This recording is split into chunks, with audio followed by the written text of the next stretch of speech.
In this video, I'm going to be sorting out door alignment problems, and it can be difficult to know how to fix this, and there are several ways of doing it. So here is the problem. We've got a decent gap around the rest of the door, but not at the bottom. We can see that this is a replacement door and it's on a coach built hearse. So the first thing I want to know is, why is it out?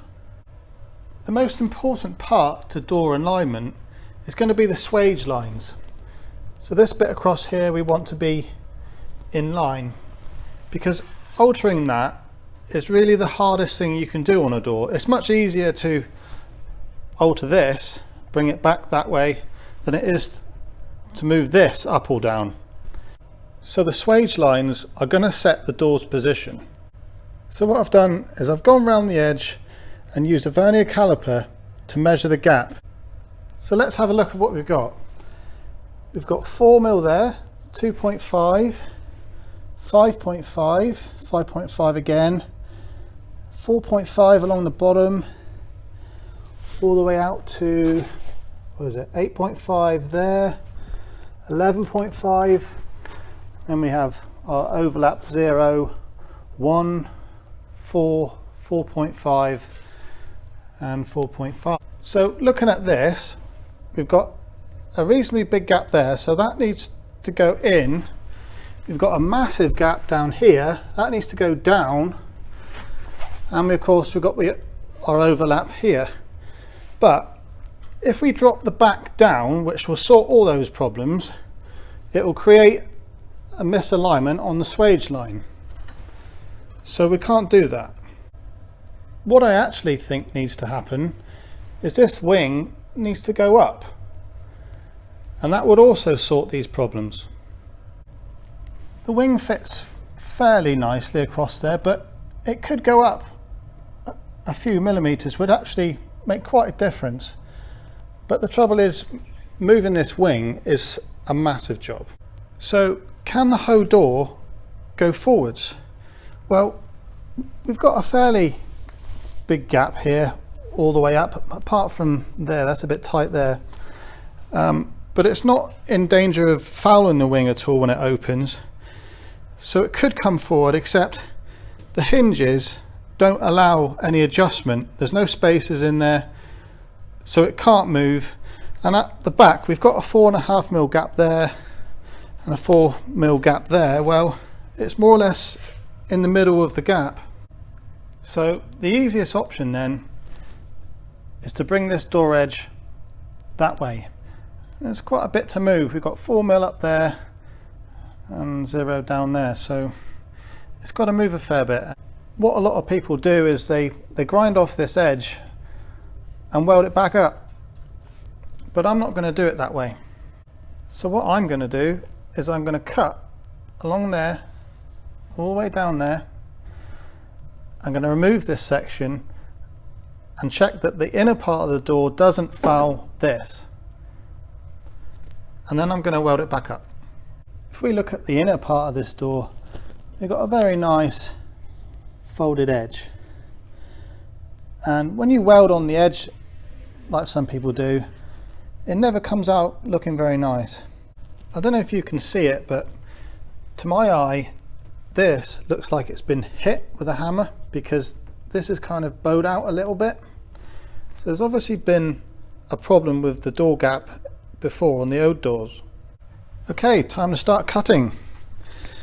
So where am I going to cut it? Well, I want to go back far enough so there's no risk of cutting into this at all. So that is going to be somewhere like that. For this job I'm mostly going to be using the angle grinder with a thin cutting disc. I'm going to go at an angle down the bottom and straight out at the top, but I've got to be careful not to go too deep on the edge.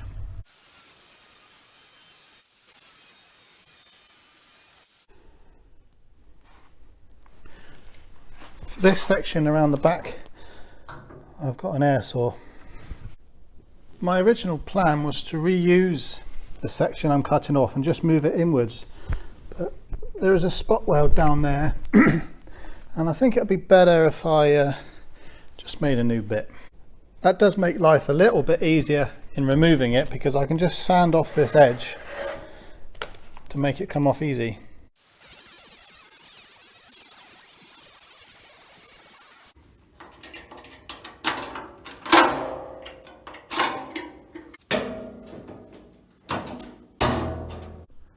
There we go.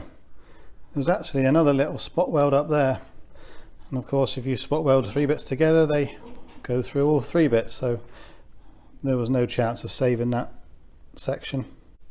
That is almost shut now.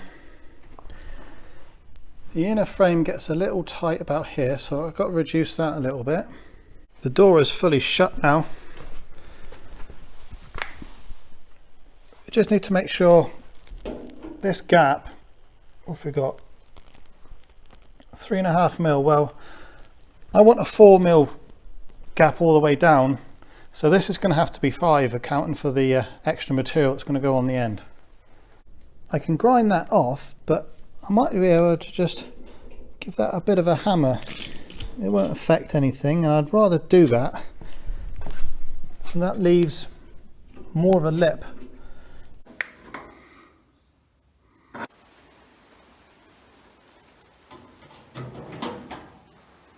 Next thing to do is shrink this edge, make it follow the profile.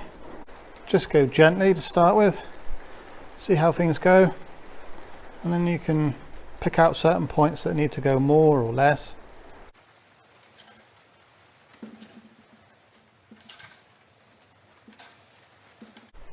What's helpful here is to mark a line, so you always come back to the same place. When I hold it up to the door, I'm looking to where I want to start the bend next, so the next bend looks about there, so I can just walk over to the machine and bend it where I want. I also want to check it against the vehicle, because this curves in that direction as well. You can see it touching here, not touching, not touching. I've coated the mating faces with U-POL zinc rich weld through primer, but I did have a conversation about copper versus zinc weld through primers, and I really didn't know much about it. What he was saying was that the zinc has a low boiling point, so when you weld it vaporizes the zinc around the weld area, whereas copper has a higher boiling point and the copper will remain in place and not vaporize. So the coating around the weld would be better. But then I did read that copper doesn't do as good a job as zinc at protecting rust. So perhaps you want the copper where the welds are and zinc for the rest of the areas. If anybody has any thoughts on that, let me know in the comments.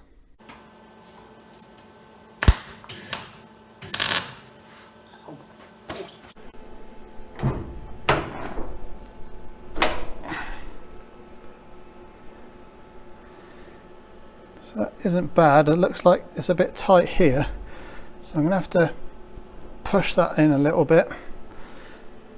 But also when you weld up this edge, it will pull that way anyway, probably 0.5mm, maybe even 1mm. What I'm going to do is run the grinder up this gap to give us a 1mm welding gap, and then push it up against that and see where we are. So I can push that together now, get a tack on there. It's better, but it still isn't enough. So I'm going to cut it again. Now we have a pretty uniform 3mm gap. I think I'm going to go with that. So what I'm doing is just tacking and then checking it again.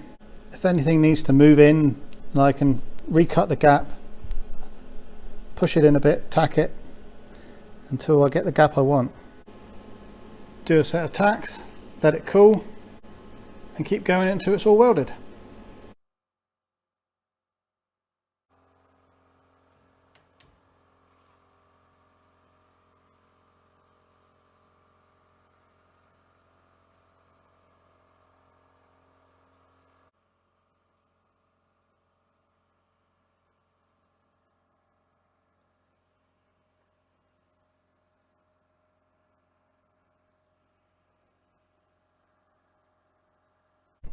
There's only one more thing to do, that is to hammer the edge around.